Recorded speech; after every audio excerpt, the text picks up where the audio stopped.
우리는 참 많은 소식을 듣고 살아가고 있습니다.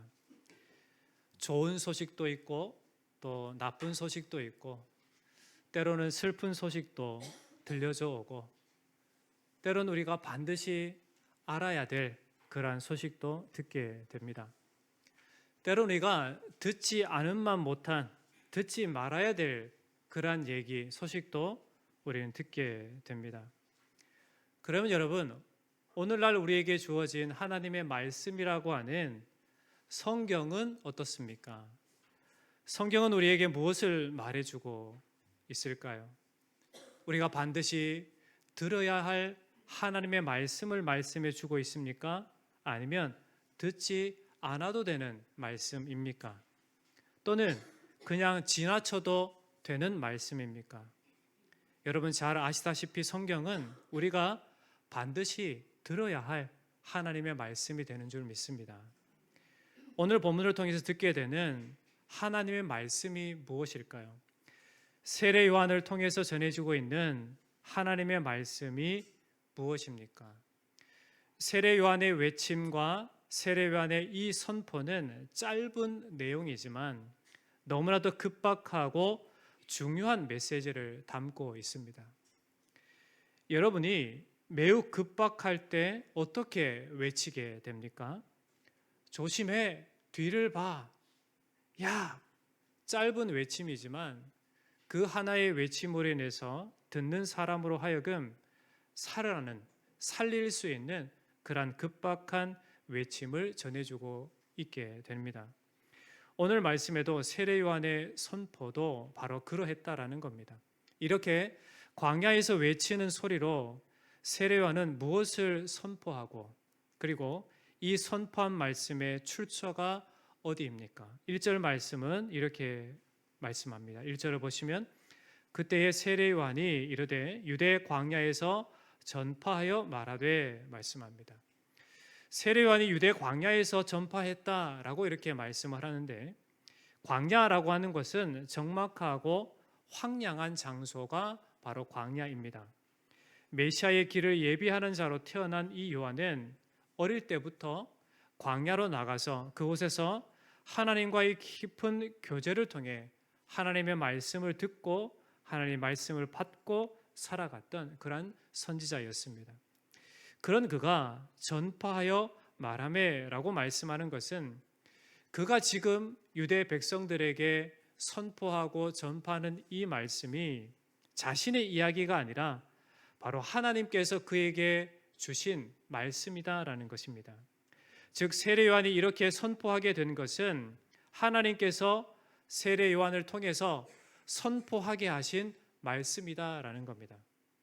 하나님께서 세례 요한을 통해서 선포하신 말씀의 내용이 무엇입니까? 2절의 말씀처럼 회개하라 천국이 가까이 왔느니라 라고 하는 말씀입니다. 세례 요한은 너희들은 회개하라. 왜냐하면 천국이 가까이 왔기 때문이다 라고 선포를 하고 있습니다. 여기서 회개하라라고 하는 회개는 무엇을 말하고 그리고 천국이 가까이 왔다라고 하는 말은 무엇을 말하고 있을까요? 먼저 회개란 머리로 깨닫고 마음으로 느끼고 그리고 의지적으로 행동을 돌이키는 것을 바로 회개라고 일컫습니다. 그냥 생각으로 많은 것이 회개가 아니라 또는 죄책감을 갖는 것으로 그치는 것이 회개가 아니라 회개라고 한 것은 전인격적으로 전 존재로 돌이키는 것을 바로 회개라고 말합니다. 세례 요한이 회개하라라고 선포하는 것은 죄악으로 마음과 행동이 굳어진 그 유대인들에게 그들의 존재를 하나님께로 향하라고 전 존재를 하나님께로 돌이키라고 선포한 것이 바로 회개하라라고 하는 선포였던 겁니다. 왜 돌이켜야만 합니까? 하나님의 나라가 가까이 왔기 때문에 그렇습니다. 즉 메시아이신 예수 그리스도께서 성육신하심으로 하나님의 나라가 이 땅 가운데 임했기 때문에 그렇습니다. 다시 말하자면 하나님 나라의 주체이신 예수께서 오셨기에 그의 다스림 안에 거해야 한다라는 것을 말하고 있습니다.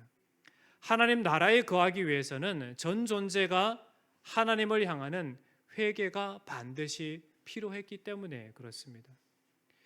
천국이라고 하는 개념은 미래적인 개념, 즉 새하늘과 새 땅의 개념을 가지고 있지만 먼저는 현재 우리가 살아가는 이 삶의 현실에서 어떤 개념을 가지고 있는가? 바로 하나님의 통치, 하나님의 다스림을 받고 사는 그 땅의 삶을 바로 천국이라고 일컫습니다.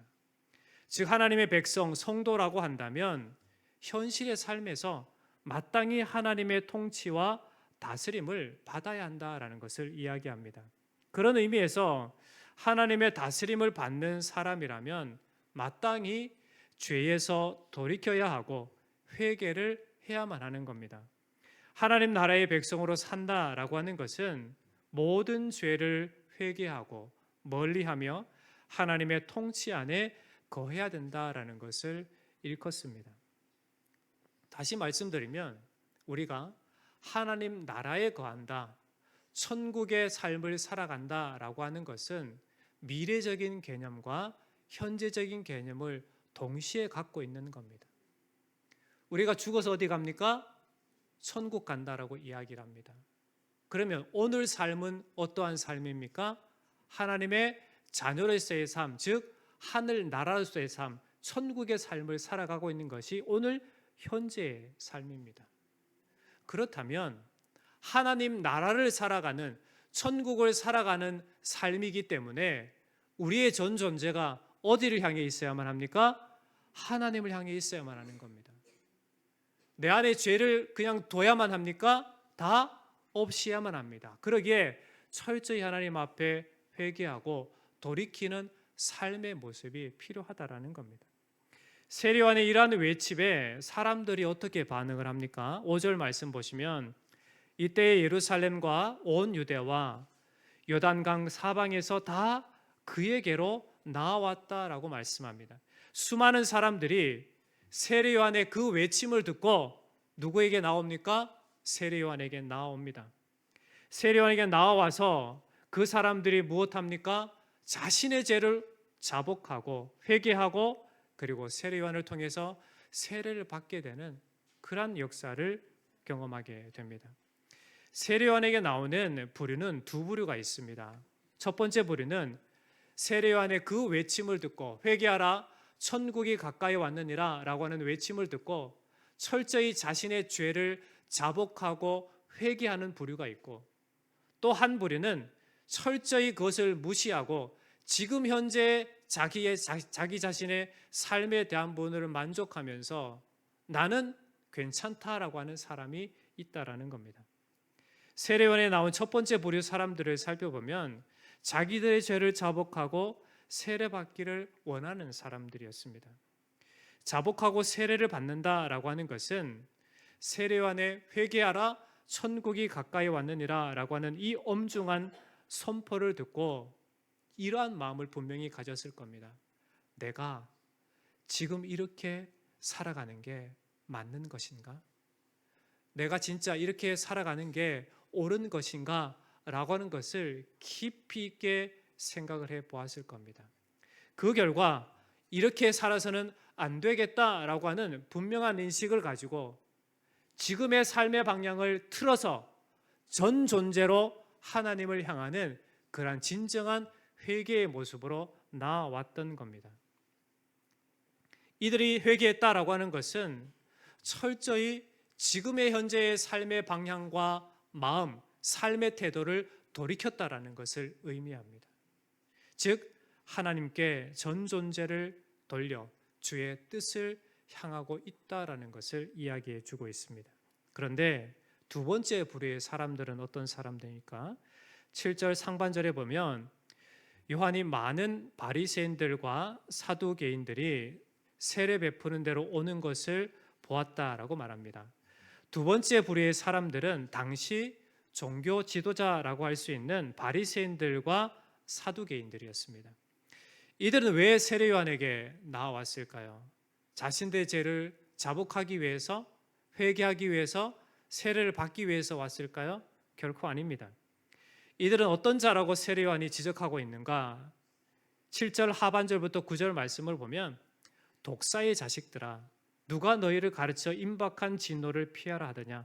그러므로 회개에 합당한 열매를 맺고 속으로 아브라함이 우리 조상이라 생각하지 말라라고 직격탄을 날립니다.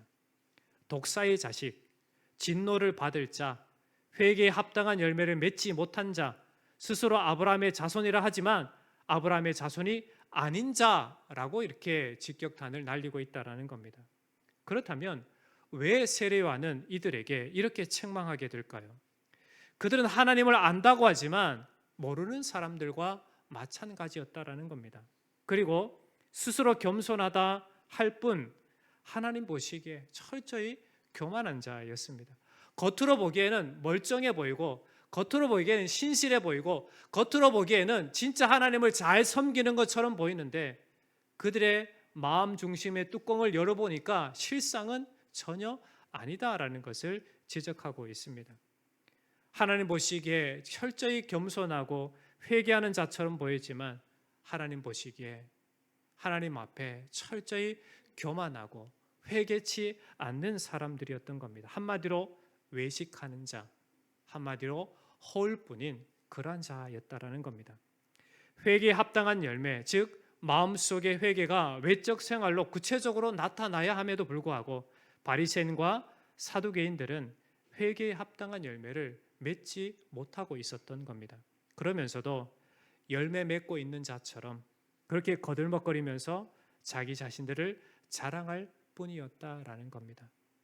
즉 입술로만 살아있지 생활 속에서 구체적으로 하나님의 백성이라고 하는 그러한 열매가 드러나지 않는 모습을 드러내었던 겁니다. 그러기에 이 세례 요한은 그들에게 독사의 자식들아라고 이렇게 책망을 할 수밖에 없었던 겁니다. 예수님도 회개하지 않는 그들에게 마태복음 12장 34절에 보면 독사의 자식들아 너희는 악하니 어떻게 선한 말을 할 수 있느냐 이는 마음에 가득한 것을 입으로 말함이라 라고 이렇게 책망을 하셨습니다. 이들은 여전히 교만하고 자신들이 행하는 모든 것이 도끼가 뿌리에 놓인 것 같이 위기의 삶이요 곧 알곡과 쭉정이가 나뉘어지게 되는 절체절명의 때임에도 불구하고 여전히 회개하지 않는 사람, 돌이키지 않고 자신들의 삶을 고집하고 있는 그러한 사람이었다라는 겁니다. 여러분, 이러한 두 부류의 사람을 보면서 지금 나는 어떠한 자인가를 여러분 철저히 점검하셔야만 됩니다. 우리는 어떤 사람으로 존재하고 있습니까?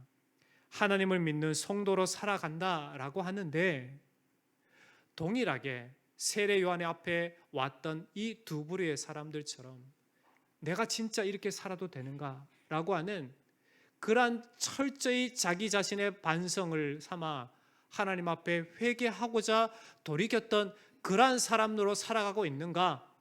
아니면 여전히 나는 성도이다, 나는 그리스도인이다 라고 하는 이 한마디의 고백을 통해서 내 삶의 모습이 여전히 세상을 향해 있음에도 불구하고 전 존재가 세상을 향해 있음에도 불구하고 나는 괜찮다, 나는 잘 살고 있다, 나는 신앙생활 잘하고 있다 라고 이렇게 안도하고 있습니까? 우리는 오늘 세례 요한이 이야기하고 있는 이 한마디로 선포하고 있는 회개하라 천국이 가까이 왔느니라 라고 하는 이 말씀에 철저히 귀를 기울여 들어야 하고 자기 자신을 철저히 점검해 보아야만 합니다. 어떻게 점검합니까? 내가 진짜 이렇게 신앙생활해도 되는가? 내가 진짜 이렇게 삶을 살아가도 되는가라고 하는 자기 자신에 대한 질문을 철저히 던져보셔서 여기에 대한 해답을 찾으셔야만 되는 겁니다. 여러분, 이러한 질문에 진정한 해답이 무엇입니까? 첫 번째에 부를 사람들처럼 그들의 전 존재를 세상을 향한 시선과 마음, 삶의 방향이 하나님께로 향하게 만드는 겁니다. 여러분, 진정한 회개가 무엇입니까? 그냥 생각으로만 하는 게 아니라 감정적으로만 하는 게 아니라 우리의 행실, 전 인격을 통해서 하나님을 향해서 하나님의 말씀대로 그렇게 부단히 살아가고자 하는 것이 진정한 회개의 삶이 되는 겁니다. 우리는 어떤 자로 부르심을 받았습니까? 하나님의 자녀라고 하는 너무나도 큰 은혜의 삶으로 부르심을 받았습니다. 그렇다면 거기에 합당한 삶을 사는 것이 마땅한 거예요. 그런데 우리의 삶의 모습을 뚜껑을 열어보면 아직도 옛자가 살아서 하나님이 원하시지 않는 방향으로 자꾸 가고자 하는 그런 마음들이 우리의 삶의 현장 속에 드러내보면 열매 없는 쭉정이와 같은 그런 삶을 살아가고 있지 않은가를 철저히 점검하셔야 된다는 겁니다. 그래서 어떤 삶을 살아가야 합니까? 진정한 회개의 삶으로 하나님께로 전 존재가 돌이켜지고 그리고 삶의 모든 생각과 행실 하나하나에 있어서 진짜 그리스도 예수께서 우리에게 가르쳐 주신 대로 성령의 열매를 맺어가는 그 삶을 살아가야 된다라고 오늘 회개하라 천국에 가까웠느니라 라고 하는 이 말씀의 선포를 통해서 오늘 우리에게 가르쳐 주고 있습니다. 성경은 오늘 우리에게 동일하게 엄중하게 선포하고 있습니다. 어떻게 선포합니까? 회개하라 천국이 가까이 왔느니라. 이 말씀은 이 당시에 세례요한 당시에 그 유대인들만 들어야 되는 말씀이 아니라 오늘 우리에게 선포해 주는 오늘 우리가 반드시 들어야 할 그런 하나님의 말씀이 된다라는 겁니다. 그래서 이 말씀을 들을 때 여러분은 어떠한 마음의 뉘우침이 있어야 합니까? 내가 이렇게 살아가도 되는가라고 하는 물음표를 던질 수 있어야 하고 거기에 대한 해답을 얻을 수 있어야 된다라는 겁니다. 여러분, 여러분의 자신의 삶을 철저히 점검하시기를 부탁을 드립니다. 그래서 하나님의 이 엄중한 말씀, 회개하라 천국이 가까이 왔느니라 라고 하는 이 말씀 앞에 여러분이 분명한 해답을, 분명한 답을 내어놓을 수 있는 그러한 삶의 모습으로 살아가야 될 줄 믿습니다. 말씀을 정리하겠습니다. 요한계시록 1장 3절에 보면 이런 말씀이 있습니다. 이 예언의 말씀을 읽는 자와 듣는 자와 그 가운데 기록한 것을 지키는 자는 복이 있나니 때가 가까움이라. 여러분, 우리에게 이미 천국이 하나님의 나라가 임했습니다. 그런데 이 하나님의 나라가 완성되는 때가 있습니다. 그 때가 언제입니까? 그리스도의 재림의 때입니다. 그 날이 가까워 오고 있는데 우리 믿음의 사람, 그리스도의 사람, 성도라고 하는 그 사람들을 우리는 어떻게 살아가야 하는가? 계시록 1장 3절은 분명하게 이야기합니다. 어떤 자가 복된지, 즉 하나님의 말씀을 읽는 자와 듣는 자와 그 가운데 기록한 것을 지키는 자가 어떻다고요? 복되다라고 말씀하고 있습니다. 여러분, 진짜 복된 삶을 살기를 원하십니까? 그렇다면 이 엄중한 하나님의 말씀을 듣고 그 말씀대로 살아가시기를 당부를 드립니다. 우리가 복을 받기 위해서 그렇게 사는 것이 아니라 마땅히 그리스도께서 곧 이 땅 가운데 재림하실 때가 우리에게 다가오고 있기 때문에 언제인지 모르지만 곧 우리에게 오시리라 약속하신 대로 우리에게 임하실 때가 다가오고 있기 때문에 그 구원의 완성이 이루어지는 그때가 우리 눈앞에 있기 때문에 우리는 항상 깨어 있어야 하고 철저히 회개해서 하나님께로 돌이키는 우리의 전 존재가 우리의 삶의 행실도 생각도 우리의 전 인격이 전 존재가 하나님을 향해 있어야 된다라는 것을 이 말씀은 우리에게 가르쳐주고 있습니다. 우리는 오늘 살아가는 이 삶의 현장 속에서 반드시 들어야 할 이 말씀을 기억하고 그리고 하나님께로 반응하는 자가 되어야 될 줄 믿습니다. 왜 그래야 합니까? 조금 전에 말씀드렸지만 그리스도의 재림의 때가 가까워오기 때문에 그렇습니다. 여기에서 이제 제가 그리스도의 재림의 때가 언제입니다 라고 하면 여러분 믿어야 돼요? 믿지 말아야 돼요? 절대 믿으면 안 됩니다. 그렇게 이야기하면 저는 사이비 이단이 되는 거예요. 그러나 여러분, 주님이 언제 오실지 모르지만 그날이 내일일 수도, 혹은 한 달 후일 수도, 어느 때인지 아무도 알지 못해요. 그러나 주님 분명하게 말씀하셨습니다. 곧 오시리라. 주께서 말씀하시는 그때가 우리는 다가옴을 경험하면서 사는 겁니다. 오늘보다 조금 있다가 내일이 더 주님 오실 날이 가까워지는 날이에요. 그러면 그 날이 오기 전에 우리는 어떠해 있어야 합니까? 그 날을 예비하고 준비하는, 그 날을 소망하고 살아가는 삶이 되어야만 되는 겁니다. 준비한다는 걸 뭘 준비하는 거예요? 여러분, 예를 한번 들어보겠습니다. 집에서 손님 맞을 준비를 해야 돼요. 그런데 손님이 오신다라고 분명히 약속했는데 언제 오실지 몰라요.